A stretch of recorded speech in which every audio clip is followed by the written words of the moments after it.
He took me on a surprise trip. Said it was just for us. I thought it was romantic until I found a set of reservation emails in his inbox.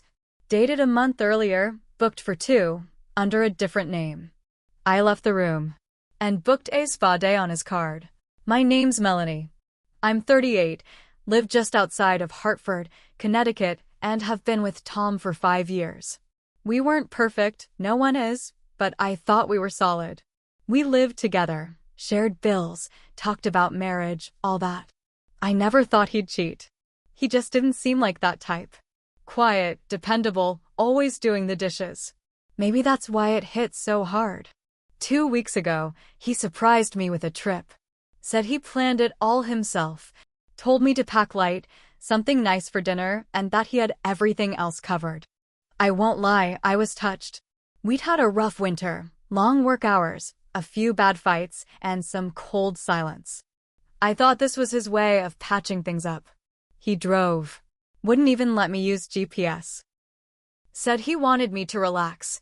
He even had a playlist ready, our songs, mixed in with some new stuff he said I'd love. We pulled into Newport, Rhode Island. Old coastal town.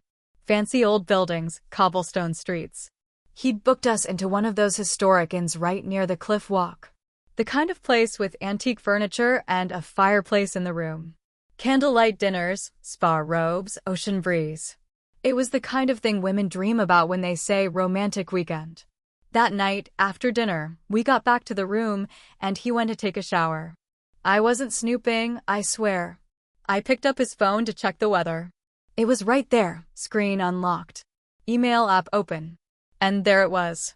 A reservation confirmation from exactly a month ago. Booked for 2. Hotel stay. Couples massage. Wine tasting. Dinner at a place he told me he found last minute. Except none of that was true. And the name on the booking wasn't mine. It said Tom Benson and Melissa Langford. My hands went cold. My chest got tight. I felt like I was floating outside my body. I didn't know a Melissa Langford. I clicked on more emails. There were 6, all from the same week. All for this exact trip. All under her name. I stared at the screen like it might change. Like maybe it was some kind of mistake. But the dates were right. The times were exact. It was all planned, way before he ever mentioned it to me. I couldn't hear the shower anymore. I heard the faucet cut off. I had maybe 2 minutes max. I didn't cry. Not then. I put his phone down, walked over to his wallet, and pulled out his black Amex. I sat on the edge of the bed, shaking but calm. I opened the spa's website and booked the Queen's Day retreat. Almost $600. Body wrap, facial, deep tissue massage, champagne lunch, everything. Then I got up, packed a small bag, and walked out the door. I texted him from the lobby, found the emails. Enjoy your weekend. Then I turned off my phone. I walked straight to the spa and checked in.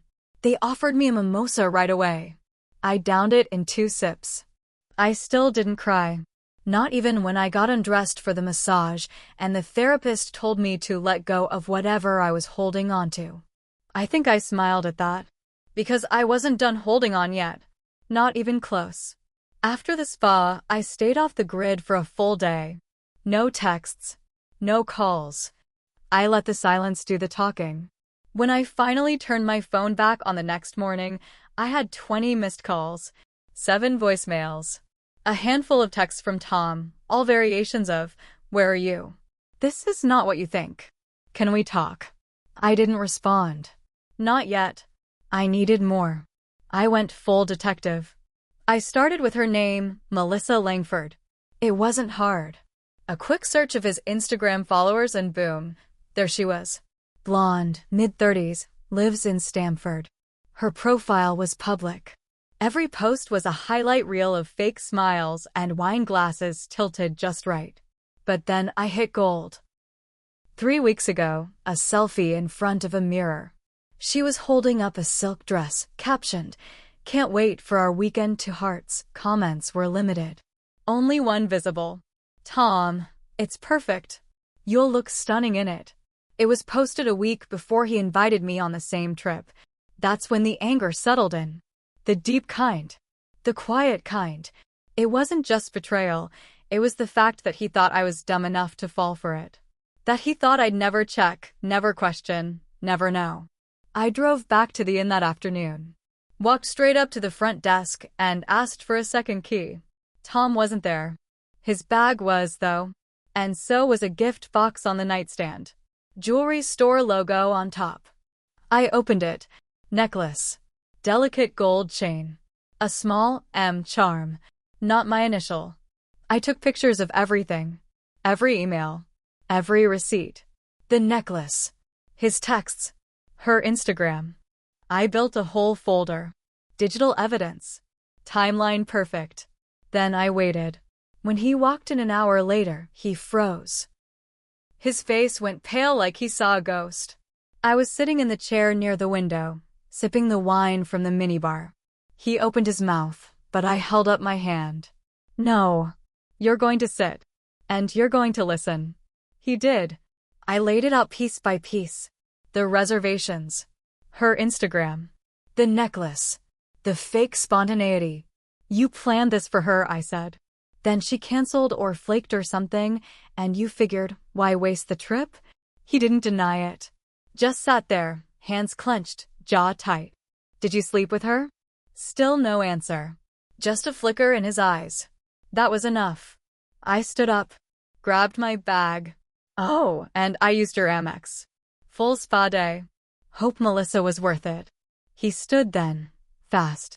Melanie, wait, please. I messed up, but it's not like that, save it, I said. I'm not crying. You don't get that version of me. Not anymore. I left. But I wasn't done yet. I drove back home that night. Windows down. No music. Just the sound of wind and the quiet roar of my thoughts catching up to me. By the time I got back to our apartment, I had a plan. I didn't scream. I didn't throw his clothes out the window or key his car. That's not me. I don't do loud revenge. I do quiet damage. The kind that sticks. First, I logged into our shared Dropbox. He kept all his work files there, contracts, invoices, even old tax documents. I downloaded everything and made copies. He was a freelance contractor for a mid-sized firm in Boston. They were strict about side work, which he always denied doing. But I had proof now, dozens of files labeled with other company names. A few were even signed. All without disclosure. All breaches of contract. Then I went into our apartment account. We'd split rent and utilities, but I was the primary. I paid first, he paid me back.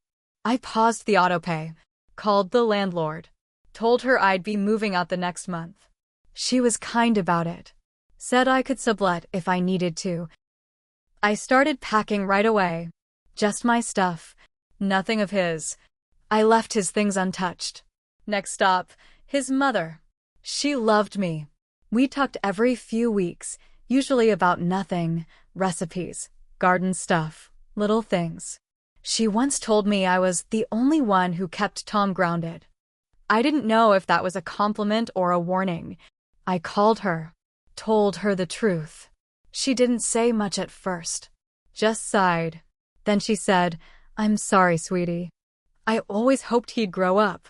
The next day, she posted a family photo on Facebook. Everyone's smiling, except Tom. He was cropped out. Caption said, family means loyalty. Petty? Maybe. But I smiled. But the part that really got me, the twist that changed everything, was Melissa. She messaged me. About a week after I got home, I saw the request in my DMs. I almost didn't open it. But I did. Her message was short. I think we were played. Can we talk? I stared at it for a long time. I didn't want anything to do with her. But curiosity got the better of me. We met at a coffee shop halfway between our cities. I recognized her right away. Same blonde hair, same fake Instagram smile, but in person she looked tired. Worn down. She sat across from me, hands wrapped around her cup like it was the only warm thing she had. I didn't know about you, she said. Not until after the trip. He told me he had an ex who wouldn't leave him alone. Said you were unstable. Showed me a fake email he said you wrote. I didn't say anything, just stared. She continued, we didn't even go on the trip together. I bailed last minute. He got weird. Controlling. I blocked him after that. So he lied to both of us. Lied to her to cover me. Lied to me to replace her. All of it wrapped up in his soft voice and quiet charm.